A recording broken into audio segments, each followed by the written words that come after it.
So welcome again students, and we were discussing about chapter 2 of geography. Today also we'll discuss about geography chapter 2, and that was physical features of India. Earlier we have studied about the theory of plate tectonics, then we have studied the formation of Indian landmass and about Gondwana land. Today we will study about the major physiographic divisions. The major physiographic divisions. What is the physiographic? It is the physical patterns and the processes of Earth.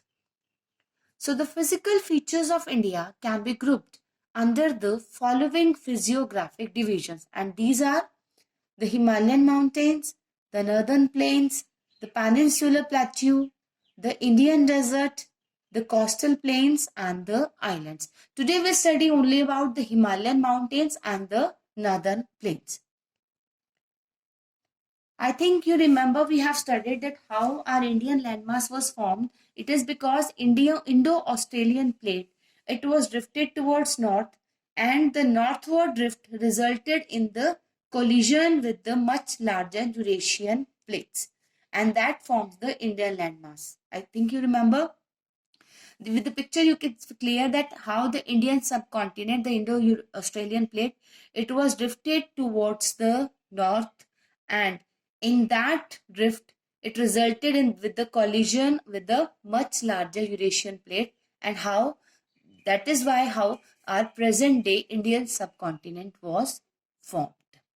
So just remember the collision, the formation of Himalayas. Now we study how the Himalayas were formed. Due to this collision, which collision we have studied now? Due to the collision of Indo-Australian plate with the Eurasian plate, the sedimentary rocks which were accumulated in the geosyncline. In the geosyncline, that means the depression where the deposits with the sediments and depositors they collected, known as the tethys. That means it is known as the tethys, where the deposits and the sediments were collected. Now these were folded. Tethys, it was the sea, it was folded to form the mountain system of Western Asia and Himalaya. So due to this collision, what happened? The plates they collide, the sedimentary rocks which were accumulated, that means the deposits and the sediments of that rocks which were collected in the surface of the Tethys Sea, they were folded and the mountains were formed. You can see the process in this figure clearly. Earlier the sea was there, the sediments were on the seabed.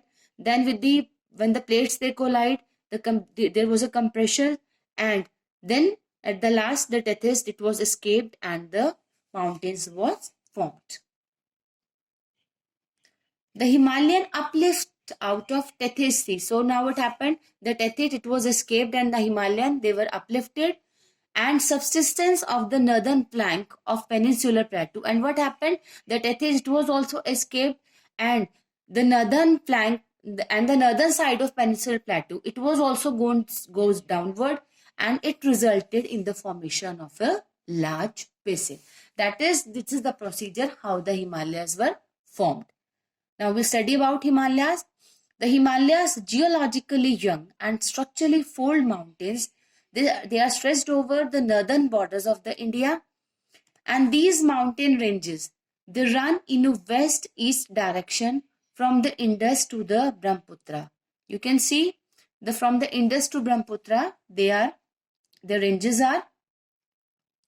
The Himalayas represent the loftiest, the highest, and one of the most rugged mountains barrier. They are the highest and the rugged mountains barriers of the world, and they're covered their width distance is 2,400 kilometer, and they varies from 500 kilometer in Kashmir to 200 kilometer in Arunachal Pradesh.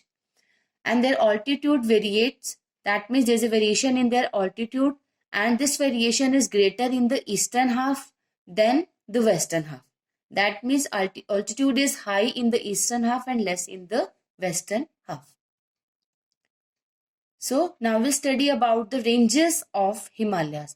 There are three parallel ranges of Himalayas. Himadri, it is also known as Great or Inner Himalayas. Himachal, it is also known as Lesser or Middle Himalayas.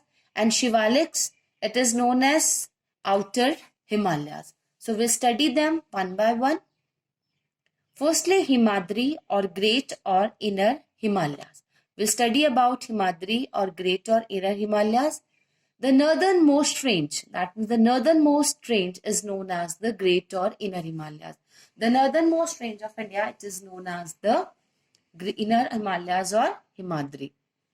It is the most continuous range consisting of the loftiest peak. That means it is the continuous range which is having loftiest peak mountains, and their average height is 6,000 meters. And it contains all the prominent Himalayan peaks. All the prominent Himalayan peaks are there in Himadri. Himachal or Lesser Himalaya, the range lying to the south of Himadri. Himadri is in the most northern part, and it is in the south of the Himadri, and it forms the most rugged mountain system. It is also known as again Himachal or Lesser Himalayas. Their altitude, it varies from 3,700 kilometer to 4,500 meters, and the average width is 50 kilometer. Their altitude is 3,700 and 4,500 meters, and their average width is 50 kilometer. And their range consists of the famous valley of Kashmir, that is Kangra, and Kullu Valley, that is of Himachal Pradesh. Now Shivaliks or outer Himalayas. Now we will study about Shivaliks or outer Himalayas. The outermost range of the Himalayas. The yellow line you can see at the last. The outermost range of the Himalayas, it is known as Shivaliks, and they extend over the width of 10 to 15 kilometer. Their width is 10 to 15 kilometer, and their altitude varies from 900 to 1100 meters. The longitudinal valley lying between Lesser Himalayas and the Shivaliks, the longitudinal valley, it lies between the Lesser Himalayas and the Shivalik Himalayas. These are known as Duns. Dun, we can say it's Dun or Dun. And what is it? That it's a narrow longitudinal valley. We have studied earlier the longitudinal valley which is between the Shivaliks and the Lesser Himalayas. We have studied. It is, and some examples are like Dehradun, Kotli Dun, and the Patle Dun. These are some well-known duns. So now we'll study the division of Himalayas on the basis of regions from west to east. Earlier we have studied the ranges of Himalayas, and now we'll study the divisions of Himalayas. In the first part is called as Punjab Himalayas. It is between the Indus and the Satluj River. Second is known as the Kumaon Himalayas. It is between the Satluj and Kali or the Sharda River. Third is Nepal Himalayas. It is between the Kali or Sharda or the Tista River. And the last is Assam Himalayas. It is between Tista and Dihang or Siang rivers. So these were the Himalayas which is from west to east. Now we study about the northern plain. The northern plain has been formed by the interplay of the three major systems. How they are formed? Between the interplay of these three rivers, that is Indus, Ganga and Brahmaputra, with their tributaries. These are the three dominating rivers, Indus, Ganga and Brahmaputra. The plain is formed of alluvial soil. That means mostly alluvial soil it is found in northern plains. The deposition of alluvium in a vast basin lying at the foothills of the Himalayas. It lies in the foothills of the Himalaya. Foothills called as the region of the base of a mountain range. On the basis of the mountains. And it formed the fertile plain. Its area is 7 lakh square kilometer, and the plain being about 2,400 kilometer long and 240 to 320 kilometer broad. And because the alluvial soil is there, three rivers are there, Indus, Ganga and Brahmaputra. So the climate is also good. So this is the northern place which is best suitable for the agriculture, and mostly agriculture area it is in northern place. Just because of the rivers, just water supply is there, the climate is favorable, and because the rivers are there, so soil is also alluvial. So this is the most agricultural area. Northern plains is the area where agriculture is done. Now we'll study how the plains are divided: Punjab plains, Ganga plains, and the Brahmaputra plains. Firstly, we study about the Punjab plains. The western part of the northern plain is referred to as the Punjab plain. So the western side of the northern plain, it is known as the Punjab plains, and it is formed by Indus and its tributaries. And the larger part, even you can see in the figure also, it mostly lies in the Pakistan. And Indus and its tributary like Jhelum, the Chenab, the Ravi, the Beas, and the Satluj, they all originate in the Himalayas. And this section of the plain, that means the Punjab plains, it is dominated by the Doabs. Why it is dominated by the Doabs? Doabs it's a land between the two rivers. That is why it is dominated by the Doabs. It is an area which is between the two rivers. The Ganga plain. The Ganga plain extends between Ghaggar and the Teesta rivers, and it is spread over the states of North India, that is Haryana, Delhi, UP, Bihar, partly Jharkhand, and the West Bengal to its east. Now the Brahmaputra plain. Plains where Brahmaputra and its tributaries flow, that is called the Brahmaputra plain, Arunachal Pradesh, Assam, and in parts of Bhutan and Bangladesh. So these were the plains, northern plains. Now the relief features of the northern plains. These are the four relief features. First is the Babur.